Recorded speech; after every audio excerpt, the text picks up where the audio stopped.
Bienvenidos a todos, todas tenemos una opinión. Yo soy Ana Monterrubio, me da mucho gusto que nos acompañen el día de hoy. Si a ti te gusta el cine, este es tu programa porque vamos a estar hablando de todo lo que sucede detrás de la industria cinematográfica y audiovisual. Vamos a ver el tema del día de hoy.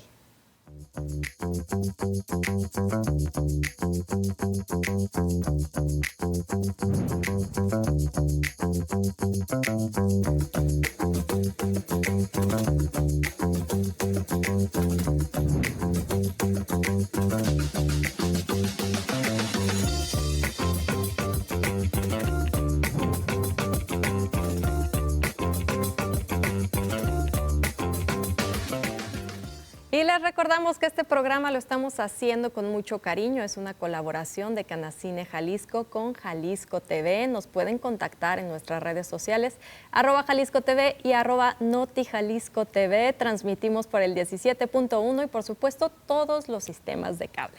Y bueno, ya vimos el tema del día de hoy. Hoy tenemos un programa de lujo porque así es nuestro invitado.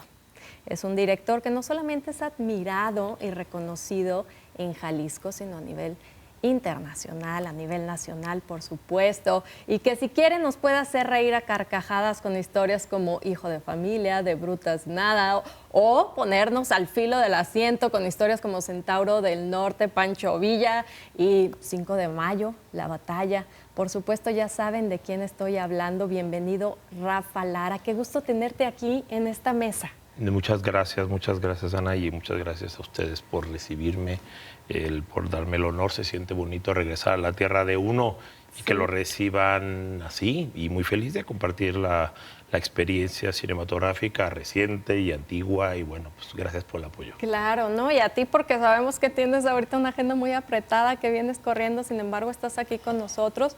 Y Rafa, fíjate que es muy fácil ahorita decir que estás trabajando con las compañías más grandes que hay, Amazon, Disney, Netflix. Pero antes de empezar a llegar ahí, me gustaría que nos platicaras cómo inicias tú en la industria del cine. Pues mira, no sé en qué momento pasaron 34 años ya de carrera. Comencé muy chavito, a los 19 años, justamente en mi universidad, estudié en el ITESO, Ciencias de la Comunicación, que era donde se daba la carrera de cine. Yo todavía un poquito con la duda de si iba a ser por ahí. Venía yo haciendo música, entonces iba yo por un lado creativo. ¿Qué era comunicación? Comunicación, que era lo que se daba, ¿no? Ciencias de la Comunicación, pero tenía la especialización en dirección de cine. Y con mis primeros cortometrajes, muy rápidamente dije, esto es lo que quiero hacer, y además, pues, tenían una resonancia, o sea, se presentaban en festivales estudiantiles y pues solían ganar o tener muy buena acogida, y de ahí, digamos que fue, no digo fácil, sin duda no lo fue, ni lo ha sido, ni lo es, es una carrera muy competida, pero de repente se empezaron a abrir las puertas ya como director. O sea, mi primer trabajo profesional fue como director en una productora de una organización no gubernamental que justamente querían hacer trabajo de ficción para llevar los temas políticos, y era lo que yo empezaba a hacer, que en ese momento era bastante novedoso. Mis primeros cortometrajes eran de ficción, pero tratando temas políticos, ¿no? Que me gustaba mucho la mezcla justo del cine y de lo político. Las ciencias políticas era mi otra especialidad. Y a partir de ahí, hasta el día de hoy, me la siguen comprando, me la siguen creyendo, ¿no? Esta es la versión más resumida, obviamente, sí. Pues fue irse abriendo camino en el medio. Terminando la carrera, yo tenía muy claro que Guadalajara, que Jalisco tenía todavía en ese momento un tamaño muy incipiente. Yo soñaba en grande, la verdad es que quería hacer cosas grandes, y entonces me fui a Ciudad de México. Tuve la fortuna de que allá, prácticamente llegando, mostrando mis cortometrajes, me abren la puerta. En mis primeras 2 entrevistas me contratan, recuerdo muy bien, uno en la mañana veo a un señor llamado Epigmenio Ibarra, que comenzaba una productora llamada Argos. Sí. Y ve lo mío y me dice, es muy interesante, dice, porque nosotros estamos preparando este tipo de material, ficción, con lenguaje cinematográfico, pero tratando temas sociales, políticos, Y la única productora de cine que existía entonces era Televicine todavía, que era lo que es hoy Videocine, la productora de cine de Televisa. Sí. Quien estaba a cargo de eso era ni más ni menos que Roberto Gómez Bolaños Chespirito. ¿Qué tal? Ok. Y literalmente llego, me cuelo. ¿En qué estaba? ¿En dirección? No, el director general de Televicine en ese momento. Y lo mismo, o sea, le muestro mi trabajo, mis primeros cortos, y él me dice, usted es director. Y entonces me contratan como director. Y entonces a partir de ahí empiezo a hacer making of, empiezo a hacer muchas cosas y pues, insisto, 34 años después me lo siguen creyendo, ininterrumpidos. Eso te iba a decir, ininterrumpidos es justo los cineastas, siempre decimos que más que la gente ve un tanto glamour, porque eso es como un destello de lo que ven detrás de esta carrera, que somos guerreros, ¿no? Mucho. Los que permanecemos y hablar ya de una trayectoria como la tuya. ¿Cuál ha sido una constante que te mantenga de pie en una carrera tan difícil, tan inestable emocionalmente, en muchos aspectos, ¿no? ¿Qué crees que sea lo que te mantiene? Pues mira, por un lado, evidentemente va a sonar a red social, pero la resiliencia, digamos, ¿no? El poder creer en ti, prepararte y recibir los golpes y no derrotarte, decir, ok, aprendo, sigo, ¿no? Creo que uno, conforme pasa el tiempo, te das cuenta que más que ser talentoso, que puede ser discutible, a veces el éxito o el reconocimiento se le da a los necios, digamos, ¿no? A los perseverantes, y creo que esa parte siempre ha estado ahí. Cuando caemos en estos que todo el tiempo pasan, en estos baches entre un proyecto y otro, siempre es la buena y la mala noticia. La buena noticia, ya terminé mi nueva película, mi nueva serie. La mala noticia, ya terminé mi nueva película, mi nueva serie. ¿Ahora qué? Sí. Y entonces todo el tiempo es estar creando, es estarte preparando, es estar escribiendo. Entonces, cuando de repente llega la siguiente oportunidad, la siguiente puerta, digamos, que tocas, y que en los últimos años, digamos, de estos 34 años de carrera, probablemente los últimos 12, pues ya tocan a mi puerta, afortunadamente, y dicen, oye, Rafa, queremos que hagas eso que tú haces. Sí. ¿Qué tienes? Yo casi siempre mi respuesta es, ¿qué necesitas? Porque tengo muchas cosas. Tengo muchas, me imagino que tienes muchas historias guardadas ahí en... Todo el tiempo. Yo no paro de escribir, no paro de generar. Cada proyecto es una maravillosa oportunidad para reinventarte. No me gusta encasillarme en algo específico. Si tú revisas mi trayectoria, mi filmografía, paso de un género a otro, incluso en contra de todo pronóstico. Hay veces que me decían, no, Rafa, pero es que tú eres muy dark, ¿y cómo vas a hacer una comedia? Y cuando una comedia de repente se vuelve muy exitosa, y de repente pues hacemos producciones. Sí, en general, creo que una de las cosas por las cuales más me llaman o por las cuales más me reconocen es por producciones grandes, por producciones históricas, bélicas, épicas, como 5 de Mayo, como Pancho Villa, como lo que acabo de terminar ahora en Europa. Y tiene que ver con una visión, digamos, de lo que a mí siempre desde muy joven me gustaba, ¿no? Crecí viendo Star Wars, crecí viendo Steven Spielberg, crecí viendo todo ese cine maravilloso de los años 80, grandilocuente, ¿no? Y además, pues, viniendo de una familia española, republicana, ¿no? Y que hace sentido con lo que dices de también tu interés por el tema político, ¿no? Sí. O sea, todas estas historias. Sí, que no todo el tiempo tiene que ser eso, ¿no? Hay veces en que pues, hablas, por ejemplo, las comedias. Para mí una buena comedia pues, tiene que ser muy seria, tiene que ser esencialmente humana. Pero sí, en efecto, o sea, tiene uno sus pasiones, ¿no? Evidentemente la política, la historia, lo épico, me interesa mucho, me gusta. También es un reto llevar a cabo eso porque pues, suelen ser presupuestos muy grandes. Claro. Mientras más grande, mayor el reto y más difícil la ventana de oportunidad para que se lleven a cabo, pero pues, afortunadamente... Pero todo va creciendo, ¿no? Tienes ese presupuesto, pero ese nivel de responsabilidad, ese nivel también de técnica y de manejo y dirección de tantas personas. Entonces, platícame, tú tienes la nacionalidad mexicana y la española. Sí. Por el lado de mi papá, viene de una familia justamente del lado republicano, militares, generales republicanos que salieron escapando de Franco, escapando de los nazis. Y entonces justo desde mis orígenes, desde niño, pues yo crecí en una familia en donde se hablaba mucho de eso, de los conflictos, de la guerra, viendo estas grandes películas bélicas de los años 60, de los años 70. Y esa fue, digamos, mi primera educación cinematográfica y eso pues creo que se impregna a lo que a mí me gusta hacer, ¿no? Entendiendo que esos proyectos grandes, repito, pues a veces toman un tiempo y en medio, intermedio, tienes proyectos, algunos los cuales quieres hacer, otros los cuales puedes hacer, porque al final del día esto también es un oficio, es un medio de vida, ¿no? Y es maravilloso poder seguir contando historias independientemente del género y del tamaño, ¿no? No creo que haya... No me gusta ponerle al cine apellidos. Cine mexicano, cine latino, cine independiente. Yo creo que en dado caso hay buen cine y no tan buen cine, digamos, y pues que eso, el qué tan bueno es que creo que lo determina la resonancia, la conexión con otros, ¿no? Cuando de repente salen, por ejemplo, ahorita con las series es maravilloso que sales en el mismo día al mundo entero, por ejemplo, y ves la cantidad de gente que ve tus historias y que las está repitiendo y que hacen maratones para ver series, pues quiere decir que estás conectando, quiere decir que estás teniendo un grado de éxito en términos de contar tu historia y de conectar con la gente, que para mí es muy importante. Claro, y que el alcance a veces en el cine es inexplicable y es súper sorprendente, ¿no? A qué niveles puede llegar. Porque es un lenguaje universal, ¿no? Cruza fronteras, no importa, cine es cine, como dices, y bueno, llega a muchas partes. Y ahorita con todo lo que dices, yo creo, en el siguiente bloque que nos platiques entonces cómo llega Pancho Villa, que yo creo que viene desde todo este interés, ¿no?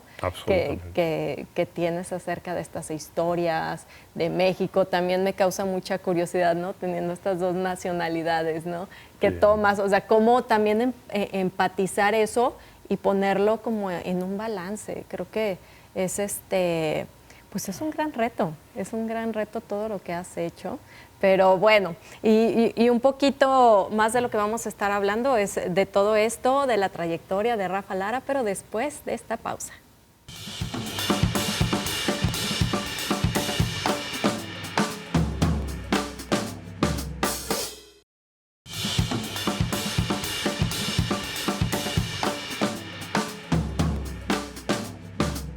Regresamos a todos, todas tenemos una opinión. Estamos platicando con este gran director, Rafa Lara. Rafa, nos estabas diciendo de los inicios. Todavía vamos un poco por ese tema, porque tú crees entonces que en Televicine haya sido tu gran escuela. O sea, haces guión, bueno, ahí empiezas a ser director. Pero ¿crees que ha sido como tu gran escuela o a quién o a dónde le acreditas esto? No, fueron muchas etapas y muchas cosas, sobre todo en el arranque, pues tú te vas abriendo puertas o te vas colando, mejor dicho, digamos, porque ninguna puerta se abre. ¿Cuánto tiempo duraste ahí?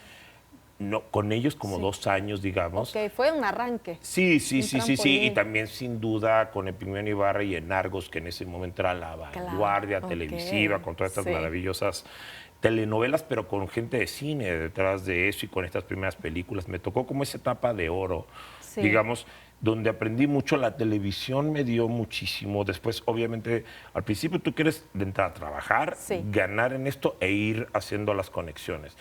Lo que muy poca gente sabe es que, sobre todo en esos primeros años, yo hice absolutamente todos los géneros que te puedes imaginar.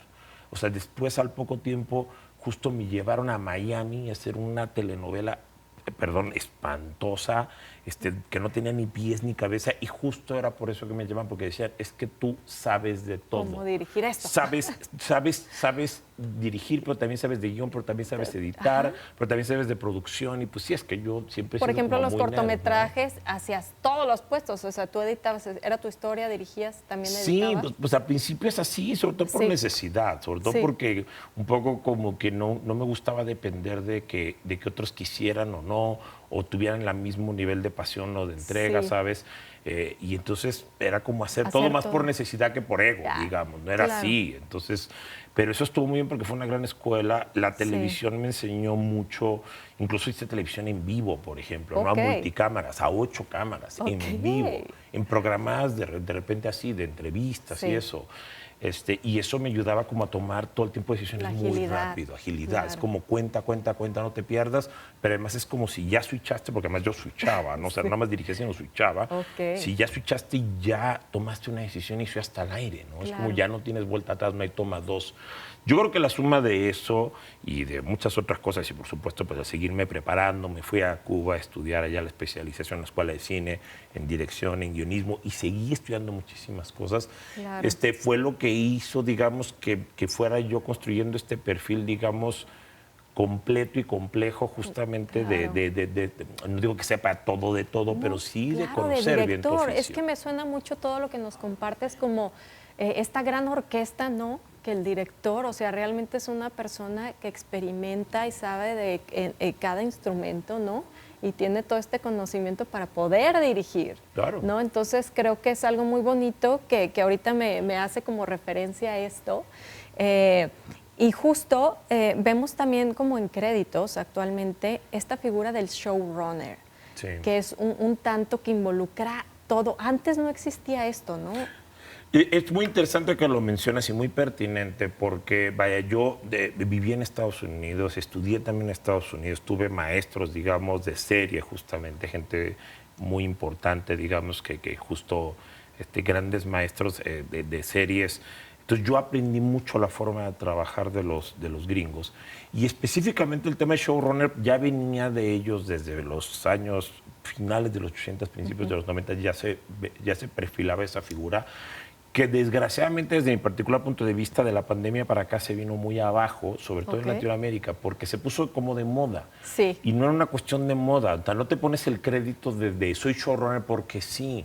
A ver, showrunner, o sea, el que corre, el que ejecuta el show, en mi lógica pues tenía que ser guionista por encima de todo, sí, creativo. Director, productor, por decir lo mínimo, sí. ¿no? Y de repente te topabas con que después de la pandemia se hicieron muchísimas producciones y que salían por debajo de las piedras eso, ¿no? Showrunners, y que tú dices, llevo 30 años en la industria y no tengo ni idea de quién es esta gente, no sé de dónde salió, nunca ha dirigido nada, nunca ha escrito nada, nunca ha producido nada, pero ya son los showrunners, era como extraño. Usualmente el resultado en cerca del 90% de los casos fue un fracaso estrepitoso que hasta el día de hoy nos está pegando en una de las peores crisis que ha tenido la industria cinematográfica en los últimos 10 años y que será una depuración, pero sí tiene que ver con eso, tiene que ver con una cuestión de ser un todoterreno, un completo, evidentemente. Mi fotógrafo, yo tengo muchas malas mañas, entre otras, rodearme de gente más inteligente que yo, más capaz que yo, más experimentada Buenas que mañas. yo. No, para mí yo no tengo este temor, digamos, de decir, oye, tu idea es mejor que la mía, venga, hagámoslo. Al final del día yo soy el director, yo voy a decidir qué va y qué no va. Sí. Pero siempre me rodeo de gente muy experimentada.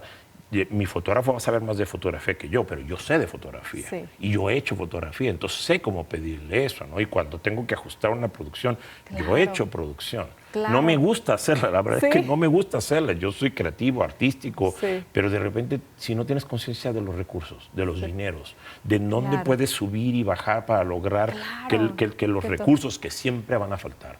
Siempre van a faltar, no importa el presupuesto que tengas, es como tu casa, siempre le va a faltar algo, ¿no? Claro. Quieres hacerle algo, entonces, y justo estamos viendo entonces quieres que ese recurso llegue, como en Pancho Villa. Claro, que ahorita vemos en pantalla a Pancho Villa. De todo lo que estás hablando, o sea, me recuerda este gran proyecto. ¿Cómo llega Pancho Villa? Pues Pancho Villa es una muy feliz coincidencia porque justamente yo venía, digamos, hay temas de los cuales tú quieres hablar y hablando de temas bélicos, sin duda la Revolución Mexicana y específicamente Pancho Villa y Zapata, los dos personajes, eran de mis temas que yo tenía muchas notas, ya había estudiado yo muchísimo. Yo decía, yo quiero hacer una serie de Pancho Villa, una película. Yo siempre pienso en películas. La verdad es que las series llegan un poco como por accidentes y para mí son películas episódicas. Y esto fue lo que pasó con Pancho Villa. De repente, por diferentes circunstancias, mi nombre salta en una reunión con la gente de Disney que se ha portado maravillosamente bien conmigo, me han dado una libertad creativa prácticamente absoluta. Y ellos dicen, oye, queremos hacer algo de la Revolución Mexicana, algo como con Pancho Villa, eso que tú haces, ¿no? Lo padre es eso. No es como esta serie, esto no. Es tú, Pancho Villa, tu serie, sí. ¿no? Métele... Cuéntanos esta historia. Sí, desde no, tu pero visión. en tu estilo. Y a partir de ahí el asunto fue empezar de ceros. Entonces fue, no sé si me explico, es una feliz coincidencia. Yo ya tengo notas, yo ya tengo un estudio previo de Pancho Villa y de la Revolución Mexicana, las suficientes como para empezar a escribir una historia, y de repente me dicen, oye, ¿por qué no te escribes una historia sobre Pancho Villa? Lo mismo me pasó, pero lo mismo me pasó con 5 de mayo. Yo decía, algún día voy a llevar esa batalla, y de repente un día el gobierno de Puebla me buscan y me dicen, oye, ¿por qué no haces una película de la batalla de Puebla? Porque tú haces cine de guerra, cine bélico, cine de gran producción, ¿no? Mi primera película fue una película de guerra, ¿no? La Pensando en Milagrosa. México casi no hay mucho cine acerca de, ¿no? En español en general, el género bélico es, en términos técnicos, el más complicado, el más complejo que existe, porque es el más caro, porque conlleva un despliegue de recursos y de experiencia, entonces...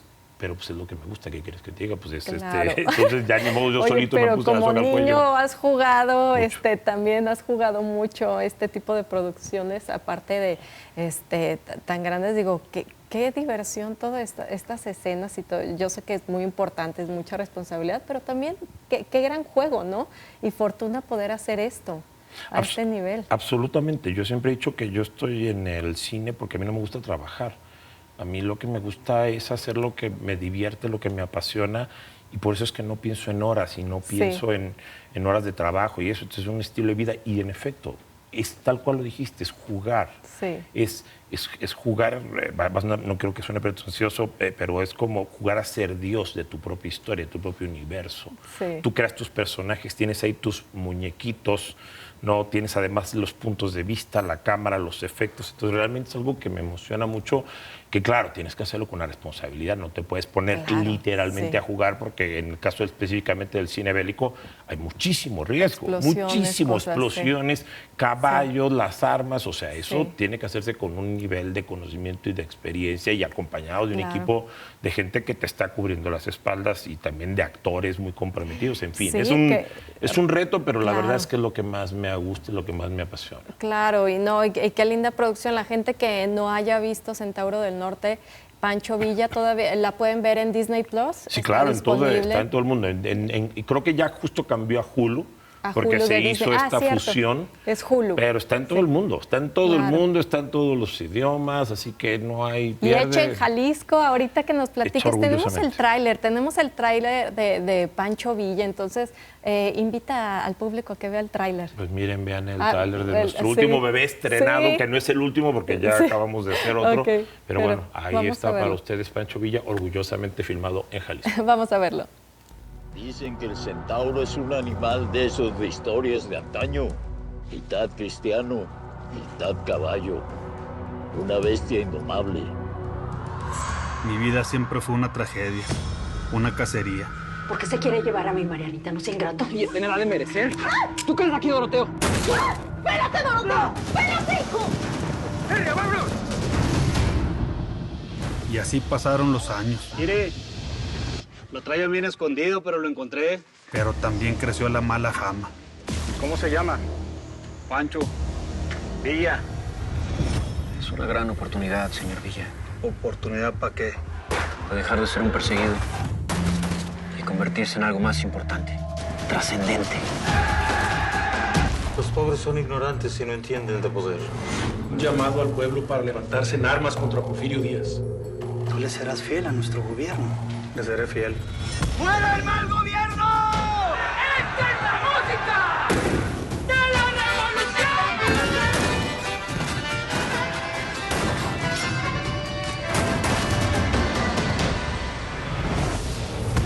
Y si toma Zacatecas, su siguiente paso será marchar a la capital, a la Ciudad de México. Eso es una insubordinación a mi autoridad militar. Pues sí será. Y lo que es peor, tendrá la posibilidad de sumar fuerzas con Emiliano Zapata en el sur.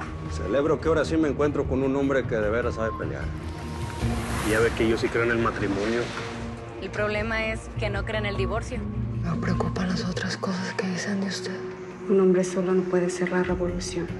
Tenemos que buscar una manera de aplacar a Pancho Villa. Eventually, we will have to support one side. Si alguna nación atacara a México, no dudaría en combatirla. ¡Vive la revolución! ¡Sálgate de la plaza!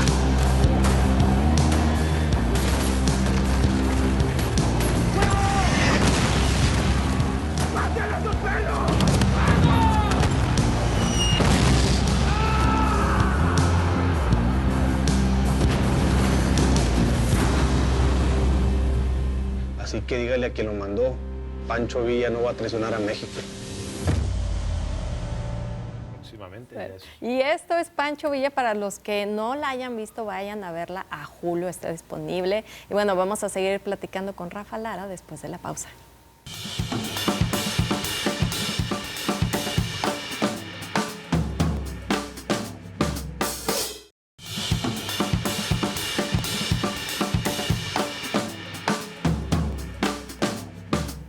Regresamos a todos, todas. Tenemos una opinión en esta mesa de diálogo, pero en un programa especial, por supuesto, con Rafa Lara.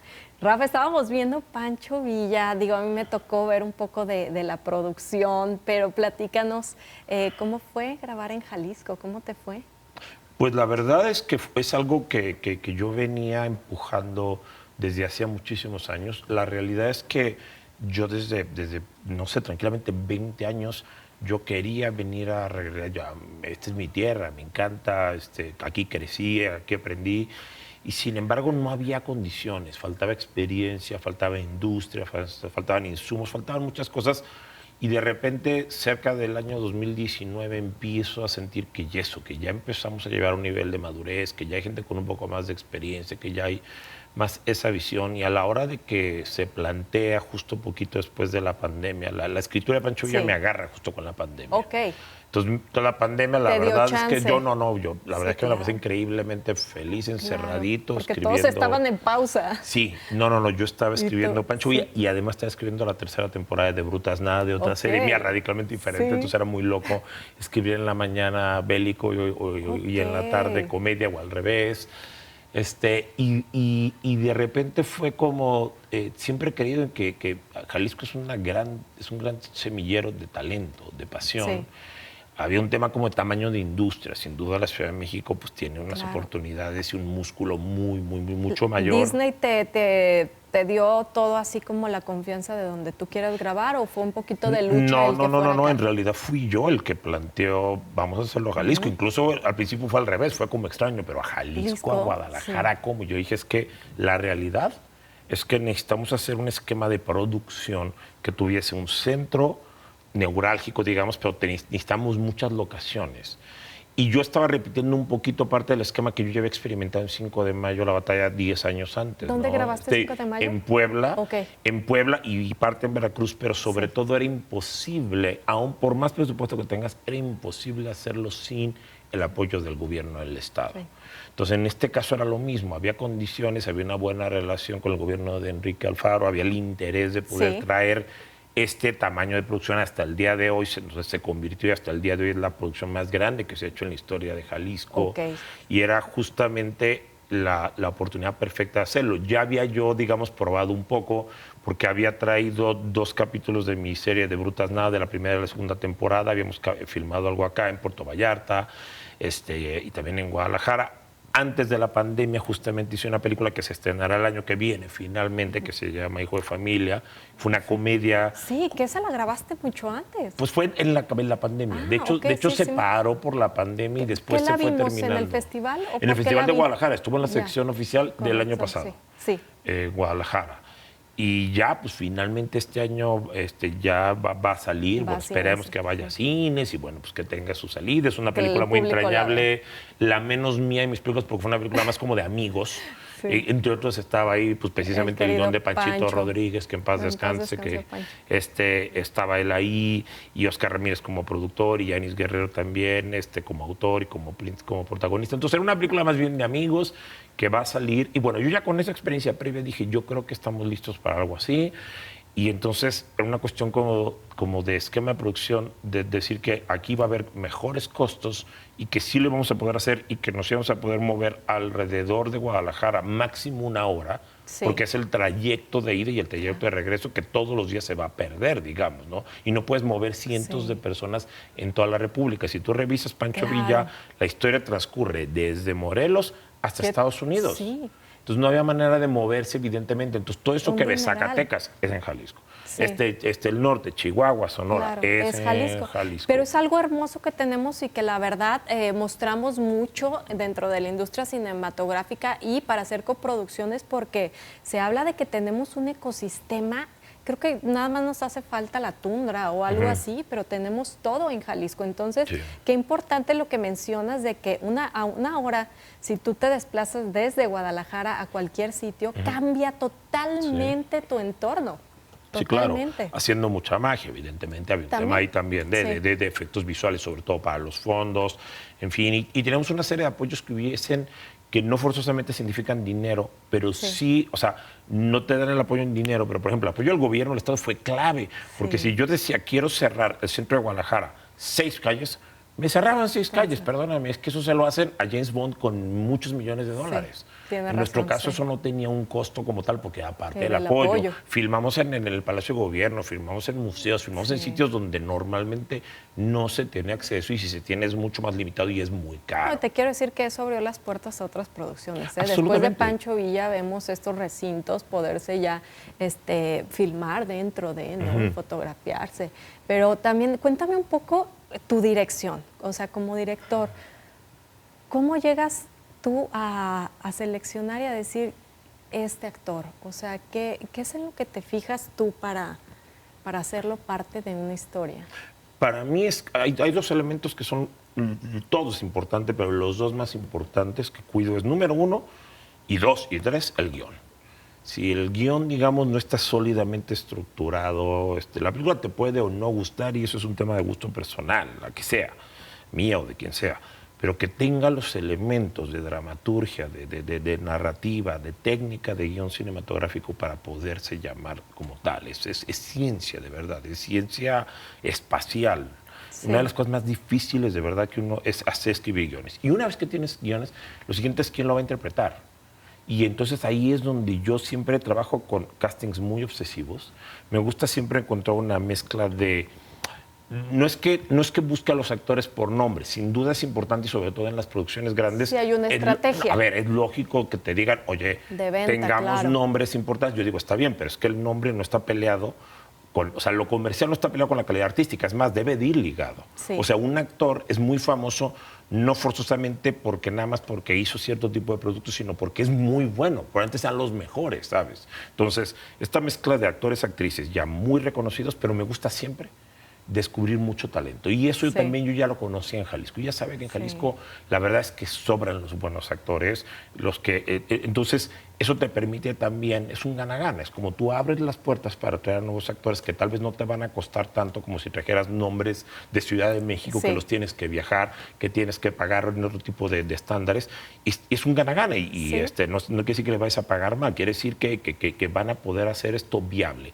Para mí, si tú tienes una historia sólida, bien estructurada en un guión, y tienes actores que yo llamo francotiradores, el mejor para cada papel. Soy obsesivo, si tengo que ver a 300 actores físicamente lo hago. Odio los castings online. Esto es un mal de pandemia espantoso. Espantoso. El director, en el momento en que tú decides tu casting, el 50% de la película, de la serie, ya está decidido, ya está. ¿Tú tienes, cuando estás escribiendo algo, si te saltan rostros? Sí, claro, sí, claro. También vas haciendo familia cinematográfica, o sea, cuando te tienes... Eso es muy bonito el término. Claro, cuando te sientes a gusto con cierto actor, con cierta actriz, que tú ya sabes que te va a responder, que te va a reaccionar, que no van a venir con tonterías, con egos, sino que se suben al barco tuyo como una familia. Tú quieres a esa gente al lado, que no nada más sean buenos en su trabajo, sino buenas personas, ¿sabes? Pues creo que lo vemos en Pancho Villa porque traes actores que vienen de 5 de Mayo. Pero aparte también de todo lo que hablas, digo, yo también te agradezco como la confianza depositada también en todos los actores, porque vemos la mayoría que son de Jalisco, ¿no? Sí. La mayoría de Jalisco haciendo unos papeles increíbles, rodeados también de actores como la talla de Jorge Jiménez, espectacular, ¿no? Sí.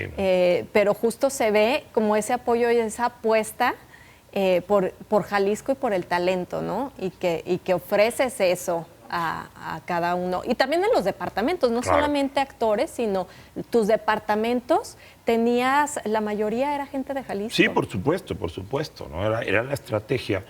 Y no es ser condescendiente, no es decir, ay, vamos a darles oportunidades de Jalisco. Voy a apoyar, no. Están ahí. El primer convencido soy yo. El primero convencido soy yo, al primero que le conviene es a mí. Entonces yo decía, tengo estos grandes actores, quiero darlos a conocer. Y además los ves en casting y te das cuenta que realmente son los mejores. Entonces, si tú tienes una historia adecuada con el actor perfecto para cada papel, tú puedes poner, el secreto es tú puedes poner la cámara en donde quieras y va a seguir funcionando. Sí. Ahora, pequeño reto, ponla en el mejor lugar. Ok. Pero si la pones en donde sea, si tienes estos dos primeros elementos, va a funcionar. Okay. Se trata de que ahora funcione mejor. Y ahí es donde viene el reto del set. Entonces, para mí es fundamental. Esos dos elementos, el casting, es una cuestión de feeling. Básicamente busco una mezcla de talento, sensibilidad, que yo sienta que el personaje ya vive en el actor, antes incluso de conocernos. Yo sé que esto suena muy pachecón, pero es así. Es ese personaje ya está en esa persona, ya está ahí, pero también me interesa mucho que sean buenos profesionales y buenas personas. Aborrezco la gente que está en mal rollo, con el ego exacerbado, cuando esto es una bendición. Eso permea, ¿no? Permea, todos, contamina. No, yo soy muy intolerante con eso. Afortunadamente ya no se me cuelan. Sí tengo como reglas muy estrictas en términos de que todos tenemos que ser familia cinematográfica. Todos tenemos, tan importante es el director, el fotógrafo, el protagonista, como la señora que trae el café, como el que está cargando los cables. Claro. O sea, todos tenemos que cuidarnos, hay una función. Y eso es bien importante, porque eso se permea, esa buena energía se nota, se permea a la pantalla, y es lo que, y estoy convencido de que es parte del que la magia se logre. Oye, ¿cómo viste el recibimiento del público, tú que has estado alrededor de esta historia de Pancho Villa? Que fue sorpresa para mucha gente, has visto que ha recibido mucho. Aquí digo, todos estamos fascinados con la historia, ¿no? Pero fuera de... Mira, uno ya con las plataformas tienes mediciones, y mediciones muy matemáticas, muy específicas. Pancho Villa se convirtió muy rápidamente en la serie número 1 cuando sale. Obviamente esto no se mantiene conforme van llegando los estrenos, pero se estrena Pancho Villa, se convierte en la número 1, pero además empiezan a tener datos bien interesantes. La gente se la terminaba de golpe, o sea, era de las series más maratoneadas, ¿sí? Que significa que te ven desde el principio y que no pueden terminar de dejar de verla, digamos, hasta el final. ¿Son 12 capítulos? 10. 10 capítulos, ¿no? Que es una película de 6 horas dividida en capítulos. Eso es todo. Cierto. Eso es todo. De repente, cuando mis series son películas episódicas, ¿no? La técnica es la misma, la lógica es la misma, ¿no? Entonces, eso por un lado. Y por el otro lado, llamó mucho la atención dos cosas. Que salió en 23 idiomas en todo el mundo, en los 5 continentes. Qué increíble. Y seguía funcionando. ¿Por qué? Porque desde el guión cuidamos muchísimo que no tuvieras que ser mexicano, ni saber nada ni de México ni de Pancho Villa para entender la historia. En cada capítulo, en los primeros 30 segundos, yo te explico lo que tienes que saber, ¿no? Y los siguientes, venga, lo importante es la parte humana de la historia, el relato, los personajes que te importen, ¿no? Que en ese sentido los gringos lo hacen muy bien con las películas bélicas históricas que hacen ellos, ¿no? Los que están inventando hilo negro. Y lo siguiente es que llamó mucho la atención que había incluso de repente hasta esta gente influencers y eso, que decían, ay no, un Pancho Villa de Disney, eso va a estar todo deslavado, políticamente correcto, seguramente muy light. Claro. Y tú revisas desde los fenotipos, el tratamiento que tuvimos para los personajes que se sienten bien realistas, y la serie es bien dark, es bien oscura. Claro, y es una serie que muestra eso. La complejidad, los claroscuros de un personaje tan fascinante como Pancho Villa, y eso creo que ayudó mucho a ganarle universalidad, porque la gente se dio cuenta que era cine. Claro. Que era cine. Cuando de repente me llaman del Festival de Cine de Moscú, para decir, oye, vimos la serie y queremos presentarla, porque nos parece que tiene un valor cinematográfico más allá de sus valores comerciales, ¿sabes? Entonces, pues está increíble, ¿no? Qué bueno que Rafa, haya podido qué hermosos datos tienes. Y bueno, yo quiero saltar a la comedia, que nos platicas un poco de Brutas Nada, pero después de la pausa.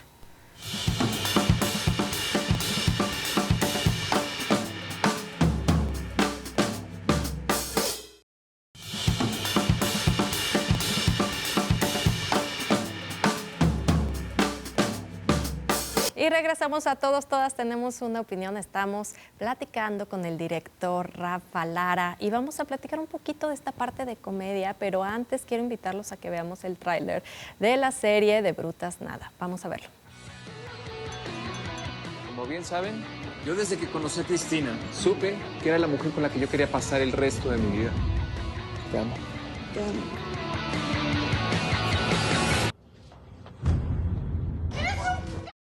¡La boda está cancelada! ¡Tú estás cancelada! Me corrieron de la editorial. A ti ni gratis te quieren. ¿Crees que me pueda quedar contigo unos días? Hasta el domingo. ¿Esther? Mira, Esther, créeme, me urge trabajar. Vas a tener que hacer todo lo que yo diga. Y si no, ¡chao! Sin Eduardo es imposible que Cristina pague este departamento. ¿Tú buscas roomie? Soy escritor. Lo último que quiero en este momento es dormir cerca de un hombre. Lo último que quiero en estos momentos es una relación con una mujer. No. Gracias. Chao. Chao. Era un gay, es el roomie perfecto. Pero no era gay. ¿Eres tu novio? Hazme un paro, por favor, mira. ¡Beso! ¡Beso! ¡Beso! ¡Beso!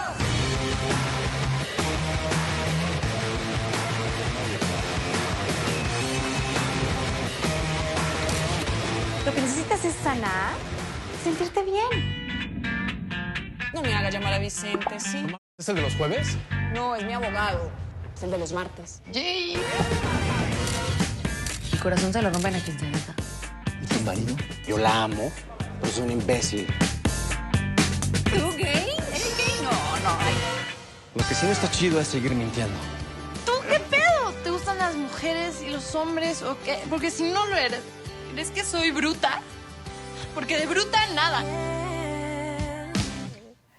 Y regresamos platicando con Rafa Lara ahorita detrás de cámaras. Entonces, justo aquí en De Brutas Nada me platica Rafa que esto es un trabajo un tanto como de showrunner, de lo que estábamos hablando. O sea, te metes desde el guión, desde la concepción creativa y todo de la historia. Pero son 3 temporadas que te demandan ya mucho tiempo, equipo, pero que también ya tiene un estilo y un tono que logras formar en esta historia. Sí. Entonces, en la 3ª temporada, que se te junta con Pancho Villa, es cuando tú puedes, como showrunner, eso, delegar o poner. Sí.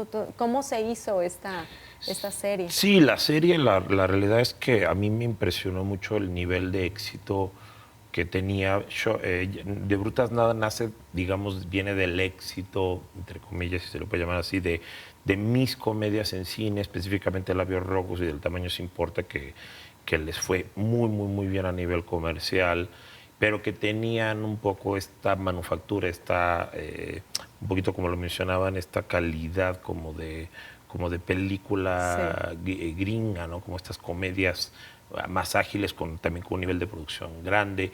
Y un poco eso es lo que me pidieron llevar otra vez. Entonces, llega a Amazon a pedirte esta historia. Sí, vía Sony. Vía Sony, Amazon. Y entonces, otra vez, mete tu sello, da tu visión a esto. Existían ya una novela escrita, en fin, o sea, muchas cosas había que actualizar, había que hacer muchas cosas. Y tu trabajo como showrunner, contrario a Pancho Villa, que digamos termina en eso, es una miniserie de 10 capítulos de Brutas Nada, continuaba. Entonces ya una vez que tú generas ese estilo, que ya diseñaste a los personajes, ahí el reto es otro. El reto es hacer sentir al espectador de que están siendo testigos de pedazos de la vida de personajes que están allá afuera. Okay. Que esa es parte de la magia, ¿no? Y entonces ya lo demás es poner tal cual una Biblia de estilo, de tal manera que si cambian los directores, por ejemplo, eso, el estilo se siga manteniendo. Entonces yo ya nada más filmaba las escenas clave, los episodios más importantes, el 1, el 8 y el 10, por decir una cosa, y lo siguiente ya se podía hacer de otra manera, ya lo podía yo supervisar a distancia, y es parte también del trabajo como revisión. Showrunner. Yo tengo una duda, cuando trabajas con estas grandes compañías, ellos llegan a pedirte una historia y te especifican cosas como necesito una clasificación A o necesito que pase eso, o sea, ¿qué tanto tienen como, digamos, de reglas o formatos o qué tanta libertad? Pues es parte de lo primero que, independientemente de ellos, es de lo primero que yo pido. O sea, yo siempre digo, no me digas cómo hacerlo, porque si no, pues entonces, ¿para qué me llamaste? Dime qué necesitas. Yo necesito que me digas qué es lo que esperas. Sí. Necesitas esto, exacto, qué clasificación, personajes conocidos muy bien, que incluso tengan una cierta presencia más televisiva. Está bien, yo no tengo ningún problema. O sea, hay excelentes actores que tienen más presencia en televisión que en cine. O sea, no tengo ese tipo de... Todo eso está muy bien. Oye, ¿puedo yo proponerte otros fenotipos, otro tipo de cosas? Sí, claro. O sea, en general tengo un muy buen entendimiento con los ejecutivos en ese sentido, porque pues, queremos lo mismo, queremos un producto del más alto nivel de calidad artística que además sea muy exitoso comercialmente, y pues ya los años de experiencia pues, te permiten eso, ¿no? Ya lograr como ese nivel de entendimiento y de cooperación, porque pues, esto es arte colaborativo. En este tipo de proyectos como de Brutas Nada, tú ya manejas un cuarto de escritores, ya existe porque también es como algo un tanto nuevo, ¿no? En la forma de trabajar de México, pero ¿tú utilizas esta... Sí, en el caso de, otra vez, por el tipo de serie. Pancho Villa no fue así. Pancho Villa, en realidad, estaba yo a la cabeza del guión y tenía otro coescritor, que además fue maestro mío, Enrique Rentería, gran decano, digamos, de los guionistas cinematográficos en México. Entonces era alguien que yo sabía que me iba a poder complementar muy bien, que además era un experto en historia. Entonces ya no iba a tener yo que perder el tiempo como en darle, entre comillas, clases de historia y del personaje, etc. En De Brutas Nada entra en esta lógica muy gringa, muy de la industria de ellos desde los años 80, que yo ya conocía. Entonces, sí, trabajas con los escritores. Yo, digamos, de repente entro a escribir escenas específicas o incluso el capítulo piloto, por decirte una cosa, y ya después que estableces esos dos andons, esas reglas, esa Biblia, ya entonces es una cuestión como de seguir esa fórmula, entre comillas, ¿no? Sabiendo que siempre hay una libertad pues para descubrir también cosas nuevas, pero entendiendo que debe de haber una personalidad. Ahí generas la base de fans de Brutas Nada es increíble. 3 temporadas se dice fácil, pero cuando yo me di cuenta, yo creo que fue la primera vez que yo tomé tal conciencia de que en 3 días de estreno de Brutas Nada, la primera temporada, superan en audiencia en millones de personas a todas mis películas juntas. ¡Qué increíble! Y tengo 4 películas en el top 5 de taquilla, o sea, en 3 días. Y ahí la cosa, este tipo de proyectos tiene también un team de mercadotecnia que trabaja al mismo tiempo que ustedes, o se dio orgánicamente este efecto de vistas, de público, porque ahorita digo, es muy importante, ¿no? También todo lo que es el mercadotecnia, distribución, que ya llegaremos también a ese punto, pero no sé, en este caso el efecto, ¿hubo un equipo que estuviera como acompañando, también bombardeando este lado? Hay una estrategia sin duda de mercado, del tipo de producto que se desea, pero en mi caso yo particularmente siempre procuro, digamos, hacer un llamado y afortunadamente me la compran, me la creen, me hacen caso, de decir, concentrémonos primero en contar una historia que valga la pena. La que sea, pero que valga la pena y en el formato, en el estilo, en el género que corresponde. Cuando piensas al revés, decir, vamos a hacer algo, entre comillas, comercial, y entonces empiezas a hacer una serie de concesiones a priori, y te estás olvidando lo verdaderamente importante, ¿sabes? Que es contar la historia, digamos, de la mejor manera y con una personalidad y con un arriesgue. Y entonces yo parto siempre al revés. He tenido la fortuna de que muchas de mis producciones, tanto en series como en cines, pues han tenido además muy buena recepción en taquilla. De Brutas Nada se convirtió en su momento en la serie más exitosa en español de Amazon, en su momento en la única en el top 10 mundial. Que se estrena, digo, es raro que una comedia latina o mexicana triunfe a nivel internacional. ¿Qué crees que sea este tono o Yo creo efecto? Es una mezcla de 2 cosas. Uno, otra vez, los guiones. Yo todo el tiempo decía, vamos a hacer guiones que, si bien están aterrizados en Ciudad de México, la historia, aunque una muy buena parte se filme en Colombia, la gente no sabe que es Colombia, es Ciudad de México. Por una cuestión de producción se filmaba así. La realidad es que siempre decía, si la gente tiene que entender esta comedia siendo latino o siendo mexicano, estamos equivocados. La buena comedia debe ser, 1, muy seria, 2, muy universal, esencialmente humana. Entonces, 1, cuidas eso desde no la escritura de los guiones. Segundo, un tema de manufactura, ¿no? El tipo de actor, el tipo de si tú revisas el casting, comenzando por los dos protagonistas, pues fue maravilloso, incluso en su momento hasta sorprendente cuando yo propuse a esta pareja de Tessa y nuestro querido Cristian Charrito, de aquí de Jalisco, digamos, con quien ya lo había tenido el 5 de mayo, porque no eran como una pareja prototípica de este tipo de series y de comedias latinas, ¿no? Que están acostumbrados a un look, digamos, un poquito más estereotípico de las mujeres más voluptuosas, los cuates más, no sé, ¿sabes a qué me refiero? Hay un esquema ahí como más televisivo, más telenovelero. Y no, acá les gustaba justo que se sentían personajes reales y el resto del elenco también maravilloso, grandes actores con una química increíble, que nos reíamos desde antes, durante y después, o sea, que había de verdad una gran familia. Yo les decía a ellos que siempre habría que perseguir este esquema como de Friends, por ejemplo. Yo les decía, es que se sienta un grupo verdaderamente de amigos que están contando su vida. Grandísimo lo que has logrado, o sea, tanto, ¿no? Como te decía, nos tienes de risa al asiento. Te agradezco muchísimo, Rafa, este tiempo, por haberte dado el tiempo de correr, venir al programa. Esperemos tenerte pronto grabando de nuevo aquí en Jalisco. Esperemos que así sea, Muchas gracias a ustedes por habernos seguido. Nos vemos en el próximo episodio de Todas Tenemos una Opinión.